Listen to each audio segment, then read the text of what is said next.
Twilight might genuinely be one of the most psychologically manipulative franchises ever made. Because objectively, the dialogue is insane, the romance is toxic, half the acting looks medically sedated, and somehow people are still emotionally attached to it 15 years later.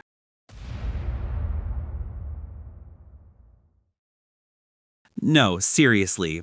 People always talk about Twilight like, haha, sparkling vampire cringe. But I think that completely misses why this franchise became such a monster. Because Twilight was never selling healthy romance. It was selling dopamine. And the scary part? It understood human psychology way better than people give it credit for. Edward ignores Bella, pushes her away, acts cold for 3 scenes straight. Then suddenly, he saves her life dramatically while staring at her like she's the last human on Earth.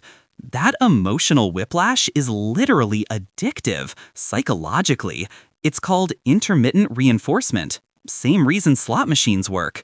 Your brain gets obsessed with unpredictable emotional rewards. And once you realize that, the entire franchise starts looking different. Because healthy relationships are emotionally stable, which sounds nice in real life. But in fiction, stability kills tension fast. Nobody binge watches 2 emotionally mature people communicating properly for 5 movies. Twilight understands this perfectly. That's why Edward constantly switches between "I love you" and "stay away from me, Bella," like he's going through Bluetooth connectivity issues. Your brain never relaxes. And because your brain never relaxes, you never emotionally detach from the story. That's the trick. The anxiety itself becomes the entertainment.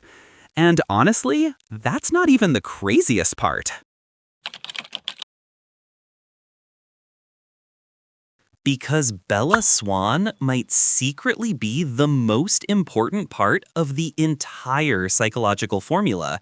And no, I don't mean because she's well written. Bella barely has hobbies, barely has interests, barely has defining personality traits. And people always say, wow, she's such a bland protagonist. But honestly, I think that was intentional. Because Bella isn't really designed to feel like a fully distinct character. She's designed to feel like you. She's basically a self-insert template. The audience copy-pastes themselves into her life. And once that happens, Edward's obsession starts feeling personal. That's why people became so emotionally invested in Team Edward versus Team Jacob. It stopped being which character is better and became which fantasy do you want to experience. And then, the movies add the ultimate psychological cheat code: forbidden romance, danger, secrecy, isolation, impossible love. Your brain loves that stuff because the harder a relationship becomes to obtain, the more emotionally valuable it feels. That's literally how dopamine escalation works. Twilight basically turned emotional stress into entertainment architecture. And honestly, I think this is why people still revisit Twilight, even while openly admitting it's ridiculous. Because nostalgia changes how your brain experiences media. The older life gets, the more attractive, emotionally simple stories become. Team Edward, Team Jacob, love triangle, dangerous romance, clear emotions. No complicated moral ambiguity, no hyper-realistic relationship drama, just pure emotional chaos. And weirdly, that becomes comforting because modern life is stressful enough already. Sometimes people don't want realistic storytelling. They want heightened fantasy, sad music, rain, blue color grading, a vampire staring at you like he's never seen a human woman before. And honestly, that's why Twilight survived culturally while so many better-written franchises disappeared. Because being technically better isn't enough. Twilight understood escapism at a biological level.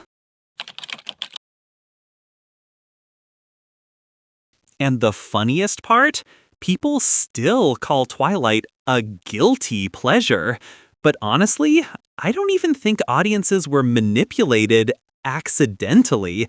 I think the franchise was engineered almost perfectly to hijack emotional attachment, which means Twilight didn't become a global obsession despite being messy.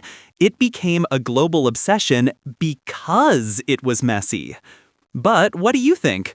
Was Twilight genuinely addictive storytelling? Or are we all just blinded by 2000s nostalgia? And if you enjoy these kinds of movie and TV conversations, subscribe to the channel and ring the bell icon so you don't miss the next one.